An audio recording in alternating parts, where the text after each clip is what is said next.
এই বিশ্বটাকে নষ্ট করে ফেলছে কয়েকটা জিনিস। এক নাম্বার বস্তুবাদিতা, মানে ম্যাটেরিয়ালিজম, বস্তুবাদিতা। বস্তুবাদিতা কি জিনিস? মানুষের জীবনের লক্ষ্য এই দুনিয়াকে করে নেওয়া, বাড়ি গাড়ি টাকা পয়সা স্ট্যাটাস। একটা ফ্ল্যাট কিনেছি, আমার লাইফ সাকসেস। ফ্ল্যাট কিনেছি, একটা আরেকটা লাগবে। কবে আমি এই সিটির একটা ফ্ল্যাটের মালিক হব, কবে আমি একটা বিল্ডিংয়ের মালিক হব, কবে আমি একটা ভালো জব পাবো, কবে আমি একটা বড় গাড়ি কিনবো। এক্স করোলা কিনেছি, চলছে না, বিএমডাব্লিউ লাগবে। বাজাজ সিটি 100 গাড়ি চালাচ্ছি, চলবে না, আমার কি লাগবে? R15 লাগবে। একটা ব্যবসা খুলেছি, ভালোই চলছে, না হচ্ছে না, আরেকটা লাগবে।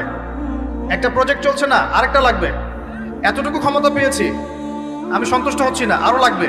এই যে চাই চাই আরো চাই, এই যে দুনিয়া দুনিয়া এবং দুনিয়া, এই কনসেপ্টটার নাম হচ্ছে বস্তুবাদিতা।